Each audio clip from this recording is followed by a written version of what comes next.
নমস্কাৰ বন্ধু বান্ধৱীসকল গ্লোবেল জ্ঞান এছামিছৰ আন এটি বিশেষ ভিডিঅ'লৈ সকলোকে আকৌ এবাৰ আপোনালোকৰ প্ৰিয় চেনেল গ্লোবেল জ্ঞান এছামিছলৈ স্বাগতম জনাইছোঁ।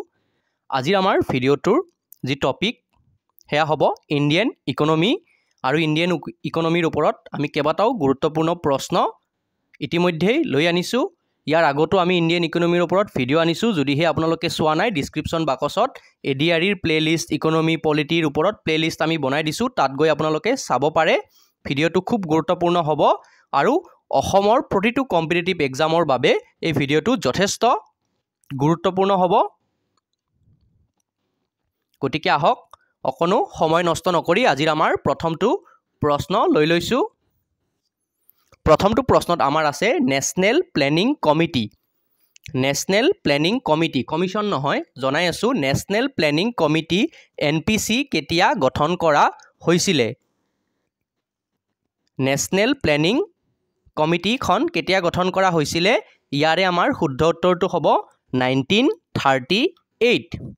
এতিয়া হয়তো আপোনালোকৰ বহুতৰে মনত প্ৰশ্ন আহিছে নেশ্যনেল প্লেনিং কমিশ্যন NPC বুলি কোৱাৰ লগে লগে বহুতৰে মনত আহে নেশ্যনেল প্লেনিং কমিশ্যনখন যি পঞ্চবাৰ্ষিক পৰিকল্পনা হৈছিল। সেয়া এষ্টাব্লিছ কিমান চনত হৈছিলে? 15 মাৰ্চ 1950, কিন্তু সেয়া কমিশ্যন আছিলে। ঠিক আছে, যদি নেশ্যনেল প্লেনিং কমিশ্যন এষ্টাব্লিছ ডেটটো সোধে 15 মাৰ্চ 1950। ঠিক আছে, এতিয়া চাওক আপোনালোকে স্ক্ৰীনখনত দেখা পাইছে, ইয়াতে যদি আপোনালোকে দেখিছে চাব পাৰে। অ'কে, ক্ষমা কৰিব। হয়, চাওক, ভাৰতৰ বাবে ৰাষ্ট্ৰীয় পৰিকল্পনা প্ৰস্তুত কৰাৰ প্ৰথম প্ৰচেষ্টা 1938 চনত হৈছিলে। জনসাধাৰণৰ পৰ্যাপ্ত জীৱনৰ মান নিশ্চিত কৰা মূল লক্ষ্যৰে সেই বছৰৰে কংগ্ৰেছৰ সভাপতি সুভাষ চন্দ্ৰ বসুৱে জৱাহৰলাল নেহৰুক সভাপতি হিচাপে লৈ ৰাষ্ট্ৰীয় পৰিকল্পনা সমিতি গঠন কৰিছিল। চাওক, এডিশ্যনেল ইনফৰমেশ্যনখিনি জনাই দিছোঁ। ইয়াৰ ওপৰতো যদি আপোনালোকক প্ৰশ্ন আহে আপোনালোকে উত্তৰ কৰিব পাৰিব। ইয়াতে কি প্ৰশ্ন আহিব পাৰে? সেই সময়ত 1938 চনত কংগ্ৰেছৰ সভাপতি আছিল সুভাষ চন্দ্ৰ বসু আৰু সুভাষ চন্দ্ৰ বসুৱে জৱাহৰলাল নেহৰুক সভাপতি হিচাপে লৈ ৰাষ্ট্ৰীয় পৰিকল্পনা সমিতিখন গঠন কৰিছিলে। কিমান চনত? 1938 চনত। খুব গুৰুত্বপূৰ্ণ প্ৰশ্ন এইটো। অ'কে, দ্বিতীয়টো প্ৰশ্নলৈ আহিছোঁ। দ্বিতীয়টো প্ৰশ্নও খুব গুৰুত্বপূৰ্ণ প্ৰশ্ন। অকণমান অসুবিধা হৈ আছে বাৰু। অ'কে, ঠিক হৈ গৈছে। অ'কে, নেক্সট কুৱেশ্যন, 2 নম্বৰ প্ৰশ্নটো লৈ লৈছোঁ। 1991 গ্ৰহণ কৰা নতুন অৰ্থনৈতিক নীতি বা ইকনমিক ৰিফৰ্মছৰ মূল কৌশল কেইটা আছিলে? আমি জানো 1991 চনত আমাৰ নতুন অৰ্থনৈতিক নীতি ইকনমিক ৰিফৰ্মছ আনিছিলে আৰু ইয়াৰ মূল কৌশল কেইটা আছিলে? ইয়াৰ উত্তৰ আপোনালোকে দিয়কচোন কমেণ্ট বাকচত। যিসকলে ভিডিঅ'টো চাই আছে প্ৰত্যেকে কমেণ্ট কৰক কেইটা আছিলে বাৰু। চ' ইয়াৰে আমাৰ কাৰেক্ট এনচাৰ হ'ব 3টা। 1991 গ্ৰহণ কৰা নতুন অৰ্থনৈতিক নীতি ইকনমিক ৰিফৰ্মছৰ মূল কৌশল আছিলে 3টা। এতিয়া প্ৰশ্ন আহিলে কি কি আছিলে? আপোনালোকে LPG নামটো শুনিছে। LPG, উদাৰীকৰণ, ব্যক্তিগতকৰণ আৰু বিশ্বায়ন, লিবাৰেলাইজেশ্যন, প্ৰাইভেটাইজেশ্যন এণ্ড গ্ল'বেলাইজেশ্যন। সকলোৱে শুনিছে। অৰ্থনীতি বিজ্ঞানৰ ছাত্ৰসকলে হয়তো শুনিছে। যিসকলে নাই শুনা আমি জনাই দি আছোঁ, বা জনা নাই এই বিষয়ে আমি জনাই দি আছোঁ। 1991 চনত ভাৰতৰ অৰ্থনৈতিক সংস্কাৰৰ প্ৰধান কৌশল 3টা আছিলে। সেই 3টা কি কি আছিলে? আমি ইতিমধ্যেই জনালোঁ। উদাৰীকৰণ, ব্যক্তিগতকৰণ আৰু বিশ্বায়ন, LPG বুলি চমুকৈ জনা যায়। এই 3টা কৌশলক একেলগে LPG বুলি কোৱা হয়। ইকনমিক ৰিফৰ্মছৰ গ্ৰহণ কৰা সময়ত ভাৰতবৰ্ষৰ প্ৰধানমন্ত্ৰী আছিলে প্ৰয়াত PV নৰসিংহ ৰাও আৰু সেই সময়ত বিত্তমন্ত্ৰী আছিলে মনমোহন সিং। পৰৱৰ্তী সময়ত তেওঁ দেশৰ প্ৰধানমন্ত্ৰী হয়গৈ আৰু সেই সময়ত দেশৰ বিত্তমন্ত্ৰীগৰাকী আছিলে মনমোহন সিং আৰু তেওঁৰ নেতৃত্বতে কি আনিছিলে? 1991 চনৰ যি আমাৰ ইকনমিক ৰিফৰ্মছ আনিছিলে তেওঁৰ নেতৃত্বতে সেই ৰিফৰ্মছ অনা হৈছিলে। গতিকে LPG ধাৰণাটো মনত ৰাখিব, ইয়াৰ ওপৰত প্ৰশ্ন আহিব পাৰে। এতিয়া তৃতীয়টো প্ৰশ্ন,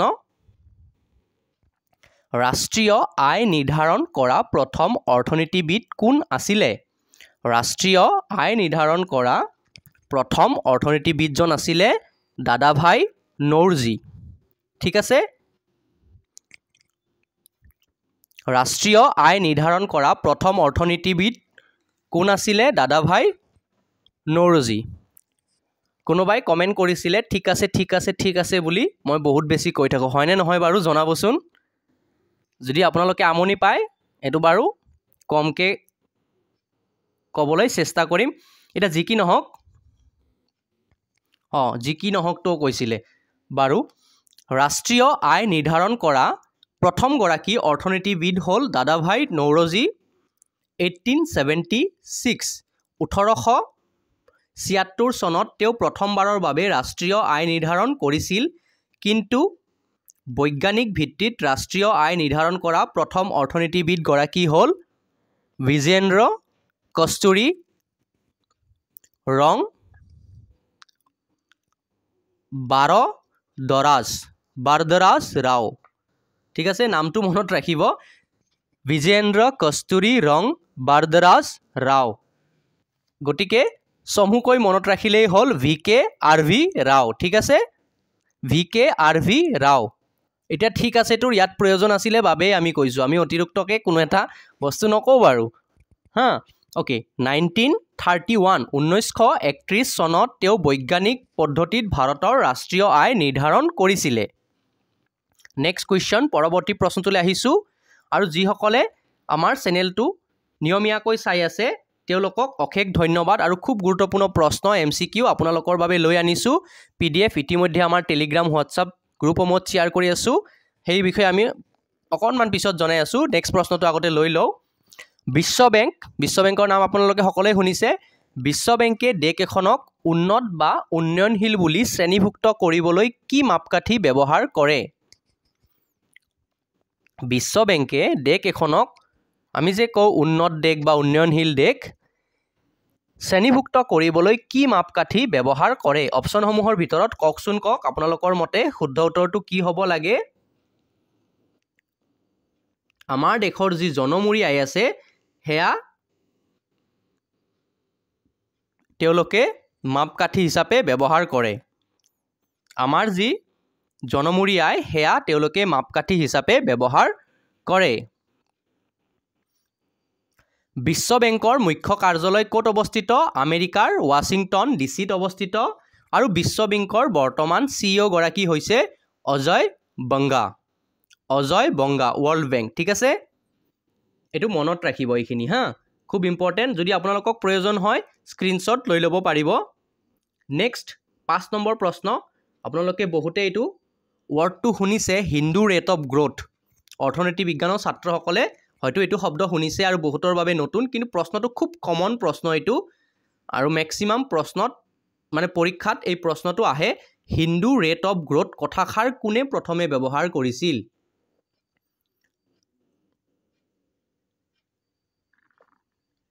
গটিকে ইয়াৰে যেটো শুদ্ধ উত্তৰ হ'ব আমাৰ হেয়া হ'ব Rajkrishna Hindu rate of growth কথাষাৰ কোনে প্ৰথমে ব্যৱহাৰ কৰিছিল ৰাজকৃষ্ণই ব্যৱহাৰ কৰিছিল এতিয়া আপোনালোকৰ মনত এটা প্ৰশ্ন আহিব পাৰে হিন্দু ৰেট অফ গ্ৰোথ কি যদি আমি খুব থুলমুলকে কবলৈ যাও এই শব্দটোৱে কি ৰিফাৰ্স কৰিছে আমাৰ ভাৰতবৰ্ষৰ যি এনুৱেল গ্ৰোথ আছিলে 50 পৰা 80 দশকত যেটো এভাৰেজ 4% আছিলে আৰু ভাৰতীয় অৰ্থনীতিবিদ ৰাজকৃষ্ণই তেতিয়া এই গ্ৰোথটো 4% যি এভাৰেজ গ্ৰোথ এটা হৈ আছিল 1950 পৰা 80 দশকত যত বিভিন্ন ধৰণৰ সমস্যা আহিছিল ভাৰত চীনৰ যুদ্ধই হওক তেনেকুৱা ধৰণৰ বিভিন্ন ধৰণৰ আৰ্থিক সমস্যা দেখা দিছিল কিন্তু ভাৰতবৰ্ষই এটা এভাৰেজ 4% গ্ৰোথত আগুৱাই গৈ আহিছিল আৰু সেইখিনিক বুজাবলৈ এই হিন্দু ৰেট অফ গ্ৰোথ কথাষাৰ ব্যৱহাৰ কৰিছিল ৰাজকৃষ্ণই তো এভাৰেজ 4% গ্ৰোথ আছিল তাৰ পিছত 1980 পিছত কি আহিলে LPG ৰিফৰ্ম আনিলে আৰু ভাৰতবৰ্ষ অৰ্থনীতিক মুকলি কৰা হ'ল গটিকে থুলমুলকে যদি আমি জানিব খুজিছো হিন্দু ৰেট অফ গ্ৰথে আচলতে সেই কথাখিনিকে বুজাইছে 1950ৰ পৰা 80ৰ দশকত যি ভাৰতবৰ্ষৰ এভাৰেজ গ্ৰথ আছিলে তাকেই বুজাবলৈ ভাৰতীয় অৰ্থনীতিবিদ ৰাজকৃষ্ণই হিন্দু ৰেট অফ গ্ৰথ কথাষাৰ ব্যৱহাৰ কৰিছিল প্ৰথমে। এতিয়া অকণমান এডিশ্যনেল ইনফৰমেশ্যনৰ য'ত প্ৰয়োজন আছে আমি সেইখিনিত দি দিম। যদি কোনোবা প্ৰশ্নত এডিশ্যনেল ইনফৰমেশ্যন প্ৰয়োজন নাই আমি এই বিষয়ে বহলাই নাথাকোঁ, কাৰণ কম সময়ত আমি অধিক প্ৰশ্ন আলোচনা কৰিব লাগে। এতিয়া ভাৰতত বহনক্ষম লক্ষ্য ৰূপায়ণৰ বাবে নডেল প্ৰতিষ্ঠানটো কি? এতিয়া চাওক, ভাৰতত বহনক্ষম উন্নয়নৰ লক্ষ্য ৰূপায়ণৰ বাবে নডেল প্ৰতিষ্ঠানটো হৈছে আমাৰ খুব গুৰুত্বপূৰ্ণ প্ৰশ্ন। এইটো আপোনালোকে চিন দিব পাৰে, মোষ্ট ইম্পৰ্টেণ্টৰ লিষ্টতো চিন দিব পাৰে। নীতি আয়োগ। বহনক্ষম উন্নয়নৰ লক্ষ্য ৰূপায়ণৰ বাবে নডেল প্ৰতিষ্ঠানটো হৈছে নীতি আয়োগ। অৰ্থনীতি বিজ্ঞানৰ খুব গুৰুত্বপূৰ্ণ প্ৰশ্নসমূহ আপোনালোকৰ বাবে লৈ আনিছোঁ। বহনক্ষম উন্নয়নৰ মূল লক্ষ্য হৈছে 6টা। এটা হৈছে দৰিদ্ৰতা দূৰীকৰণ, ক্ষমা কৰিব, and poverty in all its forms, অৰ্থাৎ দৰিদ্ৰতা দূৰীকৰণ। নেক্সট হৈছে জিৰ' হাংগাৰ, ক্ষুধাটো শূন্য হ'ব লাগিব। তাৰপিছত আছে স্বাস্থ্য, হেল্থ। তাৰপিছত শিক্ষা, এডুকেশ্যন। তাৰপিছত লিংগ সমতা, জেণ্ডাৰ ইকুৱেলিটি। আৰু ওমেন্স এম্পাৱাৰমেণ্ট, মহিলা সবলীকৰণ। আৰু 6 নম্বৰত আছিলে ৱাটাৰ এণ্ড চেনিটেশ্যন, পানী আৰু অনাময়। এই 6টা বহনক্ষম উন্নয়নৰ মূল লক্ষ্য। প্ৰশ্নটো খুব গুৰুত্বপূৰ্ণ। ভাৰতৰ বহনক্ষম উন্নয়নৰ লক্ষ্য ৰূপায়ণৰ নডেল প্ৰতিষ্ঠানটো হৈছে নীতি আয়োগ। আৰু সেই বহনক্ষম উন্নয়নৰ মূল লক্ষ্য কেইটা কি? এই 6টা। আপোনালোকে স্ক্ৰীনশ্বট লৈ ল'ব পাৰিব। যদি আপোনালোকে আমাৰ টেলিগ্ৰাম চেনেলত আছে তাতো আমি যথেষ্ট সংখ্যক ষ্টাডি মেটেৰিয়েল শ্বেয়াৰ কৰিছোঁ। 7 নম্বৰ প্ৰশ্নটো হৈছে বহনক্ষম উন্নয়নৰ লক্ষ্যসমূহ কিমান চনৰ ভিতৰত সম্পূৰ্ণ কৰাৰ বাবে নিৰ্ধাৰণ কৰা হৈছে? বহনক্ষম উন্নয়নৰ লক্ষ্যসমূহ 2030 চনৰ ভিতৰত সম্পূৰ্ণ কৰাৰ বাবে নিৰ্ধাৰণ কৰা হৈছে। চনটো মনত ৰাখিব। এতিয়া আপোনালোকক এটা কথা জনাই দিছোঁ, গ্ল'বেল জ্ঞান ইন এছামিছৰ নামৰ এটা টেলিগ্ৰামত চেনেল আছে। আপোনালোকে টেলিগ্ৰামত গৈ যদি চাৰ্চ অপশ্যনত যায়, চাৰ্চ কৰে গ্ল'বেল জ্ঞান ইন এছামিছ, তেতিয়া এই চেনেলটো পাব য'ত আমাৰ অফিচিয়েল লগটো লাগি আছে। আৰু যদি আপোনালোকে বিচাৰি পোৱা নাই, ডিছক্ৰিপশ্যনত আমি লিংকটো এড কৰি দিম। তাত গ'লে আপোনালোকে ফ্ৰীতে, য'ত ইউটিউব চেনেলবোৰে পেইড কোৰ্চ কিবা কিবি হেনটেন আনিছে, আমি সেইবোৰ কথা ক'বলৈ নাযাওঁ, 199, 299। আৰু সেইখিনি বস্তুৱে আমি যিমানখিনি পাৰোঁ আমাৰ দ্বাৰা প্ৰভাইড কৰিব পাৰোঁ আপোনালোকৰ বাবে সম্পূৰ্ণ বিনামূলীয়াকৈ আমি আনি দিছোঁ। কিন্তু এতিয়া দুখৰ কথাটো এইটোৱে হ'ল যে আমাৰ 95% ভিউৱাৰ্ছে কি কৰে, ভিডিঅ'সমূহ চায়, কিন্তু আমাৰ চেনেলটো তেওঁলোকে ছাবস্ক্ৰাইব কৰিবলৈ হেলা কৰে। অকণমান জাষ্ট আপোনালোকক এটাই অনুৰোধ, ভিডিঅ'সমূহ চালে চেনেলটো ছাবস্ক্ৰাইব কৰি ভিডিঅ'টো এটা লাইক কৰি বন্ধু বান্ধৱীলৈ শ্বেয়াৰ কৰি দিয়ক, জাষ্ট লিংকটো। ইমানখিনি। আৰু আপোনালোকৰ বাবে কিমান হাই কোৱালিটি কণ্টেণ্ট সম্পূৰ্ণ বিনামূলীয়াকৈ আনিব লাগে, কি কি ষ্টাডি মেটেৰিয়েল দিব লাগে, আমি সেয়া আপোনালোকৰ বাবে আনিম। অ'কে, নেক্সট কুৱেশ্যনটো লৈ লৈছোঁ। বিশ্বৰ সেউজ বিপ্লৱৰ পিতৃ বুলি কাক জনা যায়? শব্দটো চাব, ইয়াত বিশ্বৰ বুলি আছে। এতিয়া সেউজ বিপ্লৱৰ পিতৃ বুলি দেখিলেই বহুতে কি কৰিব, MS স্বামীনাথন বুলি একেবাৰে ৰাইট চিনটো দি আহিব, গ'লটো এনেকৈ দি আহিব। কিন্তু ইয়াতে বিশ্বৰ বুলি সুধিছে, ভাৰতৰ সোধা নাই। এতিয়া যদি ভাৰতৰ সুধিলে হয় MS স্বামীনাথন হ'ল হয়, কিন্তু আমাক কোন সুধিছে? গতিকে নৰমান ই বাৰ্লং, BARLAUG, বাৰ্লং। ঠিক আছে, ইয়াৰ যিটো কাৰেক্ট এনচাৰ হ'ব নৰমান ই বাৰ্লং, সেউজ বিপ্লৱৰ পিতৃ বিশ্বৰ। আৰু ভাৰতবৰ্ষৰ ক্ষেত্ৰত MS স্বামীনাথন। গতিকে প্ৰশ্নটো কি হয় পৰীক্ষাসমূহত, মই নিজেও যেতিয়া পৰীক্ষা দিছিলোঁ কিছুমান প্ৰশ্ন এনেকুৱা লাগে যে এইটোৱে শুদ্ধ উত্তৰ। প্ৰশ্নটো দেখি আমি একদম ক্লিক কৰি আহোঁ কোনটো কাৰেক্ট হ'ব, কিন্তু আমি অকণমান সময় অপেক্ষা কৰিব লাগে, পঢ়িব লাগে। টিপছ এণ্ড ট্ৰিক্স পৰীক্ষাৰ ক্ষেত্ৰতো আমি ভিডিঅ' বনাইছিলোঁ। আপোনালোকে ডিছক্ৰিপশ্যনত যদি আমাৰ চেনেলটোত চাৰ্চ কৰে পৰীক্ষাত কি কৰিব লাগে, আমি তেনেকুৱা ধৰণৰো ভিডিঅ' আপোনালোকৰ বাবে ইতিমধ্যেই বনাইছোঁ। নেক্সট, অপাৰেশ্যন ফ্লাড কোনটো বিষয়ৰ সৈতে জড়িত?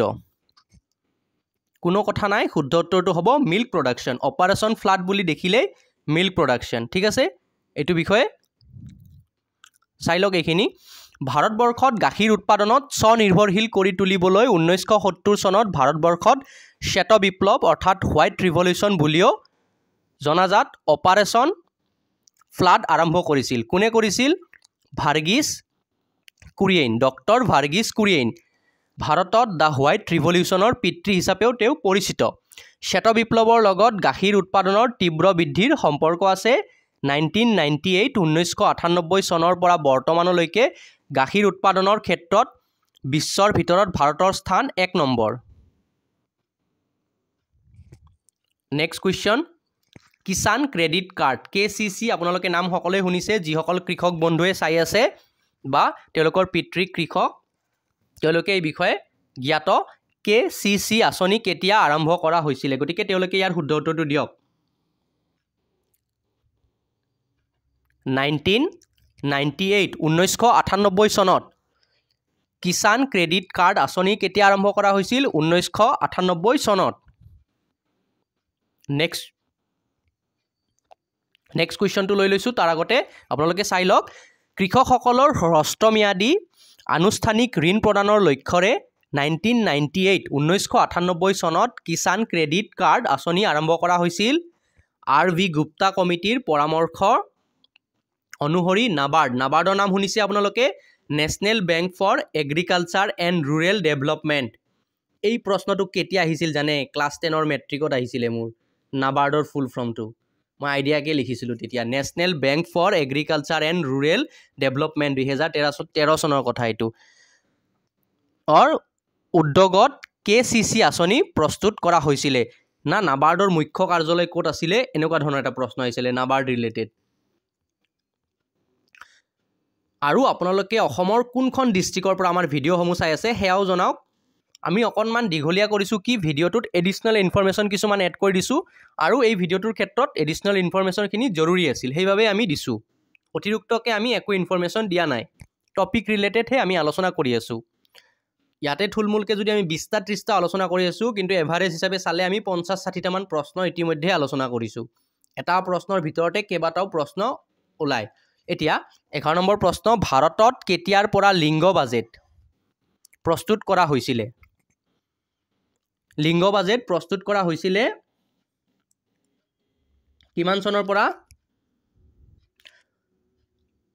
ইউনিয়ন বাজেট 2005-06 গতিকে আমাৰ কাৰেক্ট এনসাৰটো হ'ব অপশ্যন বি মনত ৰাখিব লিংগ বাজেট বুলি ক'লে union budget 2005-06 okay next question অকণমান স্পীডত যায় এইবাৰ অকণমান স্পীডটো বঢ়াই দিছোঁ কোনটো সংবিধান সংশোধনীৰ জৰিয়তে GST ব্যৱস্থা ৰূপায়ণ কৰা হৈছিলে GST নাম সকলোৱে সুধিছে GSTৰ ফুল ফৰ্মটো কি জনাওক GSTৰ ফুল ফৰ্মটো কি সকলোৱে কমেণ্ট বক্সত জনাওক কি গুডছ এণ্ড কি নকওঁ বাকীখিনি জনাওক কমেণ্ট প্ৰত্যেকেই কমেণ্ট কৰক কোনটো সংবিধান সংশোধনীৰ জৰিয়তে GST ব্যৱস্থা ৰূপায়ণ কৰা হৈছিলে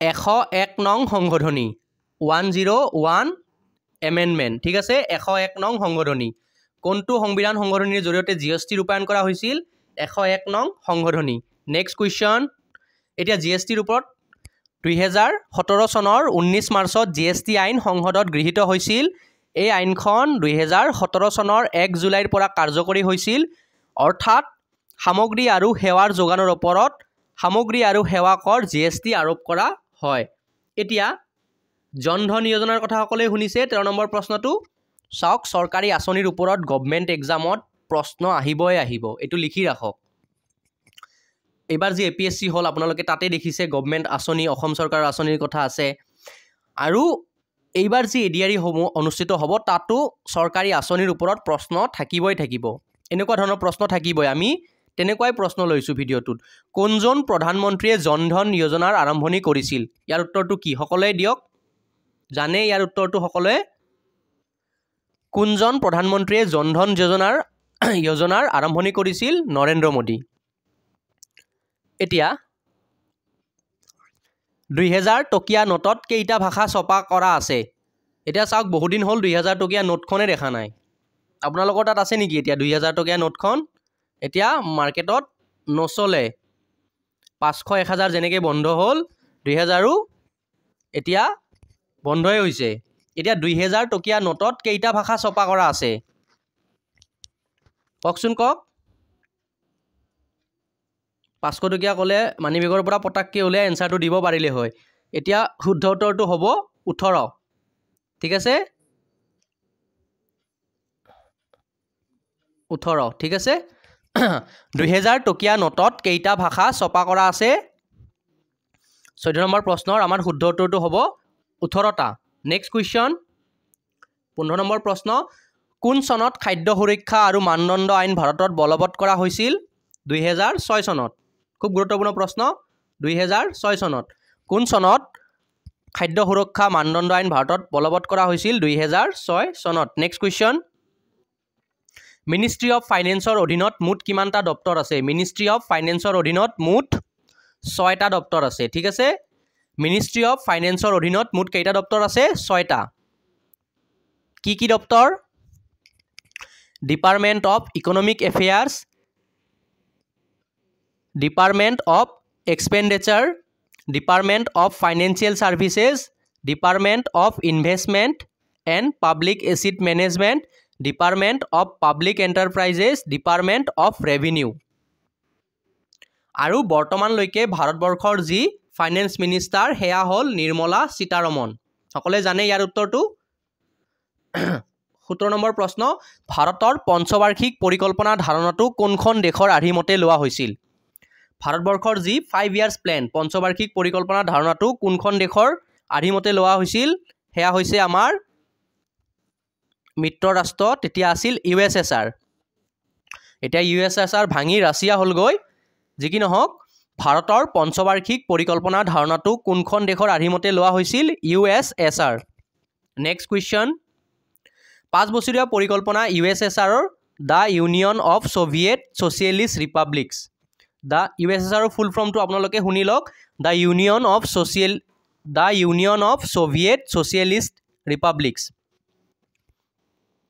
লাভ কৰা হৈছিল ইয়াক সোভিয়েট ইউনিয়ন বুলিও কোৱা হয় আৰু ৰাছিয়া আৰু ইয়াৰ আশে পাশে থকা দেশসমূহক লৈ ইয়াক গঠন কৰা হৈছিল পলিটিকেল সেশনত আমি এই বিষয়ে আলোচনা ইতিমধ্যে কৰিছিলোঁ 1991 চনত ভাৰতত প্ৰথমবাৰৰ বাবে পঞ্চবাৰ্ষিক পৰিকল্পনা আৰম্ভ কৰা হৈছিল আৰু সেই সময়ত প্ৰধানমন্ত্ৰী আছিল জৱাহৰলাল নেহেৰু আৰু এই ব্যৱস্থা 1951ৰ পৰা 1951ৰ পৰা 2017 চনলৈ কাৰ্যকৰী হৈ আছিল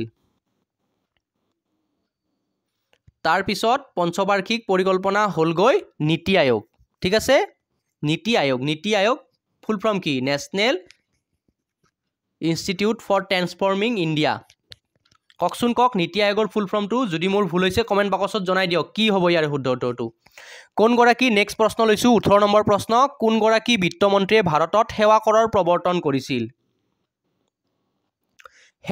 প্ৰৱৰ্তন কৰিছিল ডক্টৰ মনমোহন সিং কেতিয়াবা ভিডিঅ' কোৱাতে কিবা শব্দ হয়তো মুখেৰে ভুলকৈ উচ্চাৰণ কৰা যাব পাৰে আপোনালোকে কমেণ্ট বক্সত জনাওক যদিহে আমাৰ ভিডিঅ'ত কিবা ভুল হয় আমি ডিছক্ৰিপশ্যনত বা কমেণ্টত আমি এড কৰি দিওঁ যে এইটো শব্দ ভুল হৈছে সচৰাচৰ নহয় মানুহ যিহেতু কেতিয়াবা হ'বও পাৰে কিন্তু আপোনালোকে কমেণ্ট কৰক আমাৰ লগত কমিউনিকেট কৰক প্ৰশ্নসমূহৰ উত্তৰ দিয়ক তেতিয়া আপোনালোকৰো কি হ'ব নলেজ বৃদ্ধি হ'ব আৰু আমাৰ যিটো কিবা ভুল হৈ আছে আমিও সেইটো গম পাম কোনগৰাকী বিত্তমন্ত্ৰীয়ে ভাৰতত সেৱা কৰৰ প্ৰৱৰ্তন কৰিছিল ডক্টৰ মনমোহন সিং নেক্সট প্ৰশ্ন 19 নম্বৰ প্ৰশ্ন বেংকিং ৰেগুলেশ্যন আইনখন ভাৰতত কেতিয়া প্ৰণয়ন কৰা হৈছিল 1949 বেংকিং ৰেগুলেশ্যন আইনখন ভাৰতত কেতিয়া প্ৰণয়ন কৰা হৈছিল 1949 চনত নীতি আয়োগৰ নাম শুনিছে সকলোৱে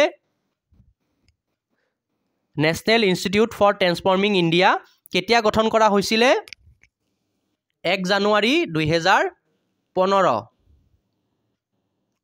নীতি আয়োগ কেতিয়া গঠন কৰা হৈছিলে 1 জানুৱাৰী 2015 এতিয়া কওকচোন কক নীতি আয়োগৰ অধ্যক্ষগৰাকী কোন বৰ্তমানৰ কমেণ্ট বক্সত প্ৰত্যেকে ইয়াৰ উত্তৰটো দিয়ক আৰু অসমৰ কোনখন ডিষ্ট্ৰিক্টৰ পৰা আপোনালোকে আমাৰ ভিডিঅ' চাই আছে সেয়া কমেণ্ট বক্সত জনাওক আজিৰ এই ভিডিঅ'টোত ইমানখিনি আছিল নেক্সট আৰু ইকনমিৰ ওপৰত ভিডিঅ' লাগিব নে কি টপিকৰ ওপৰত ভিডিঅ' লাগিব আৰু এইটো ভিডিঅ'ৰ নেক্সট পাৰ্ট লাগিব নেকি কমেণ্ট বক্সত জনাওক আৰু ভিডিঅ'টো শেষলৈকে চোৱাৰ বাবে আপোনালোকক অশেষ ধন্যবাদ জয় অসম আৰু আপোনালোকক যদি ফ্ৰী টেষ্ট ষ্টাডি মেটেৰিয়েল লাগে ডিছক্ৰিপশ্যনত হোৱাটছআপ টেলিগ্ৰাম গ্ৰুপৰ লিংক আছে আপোনালোকে তাত জইন হৈ ল'ব আৰু চেনেলটো বন্ধু বান্ধৱীলৈ শ্বেয়াৰ কৰিব ধন্যবাদ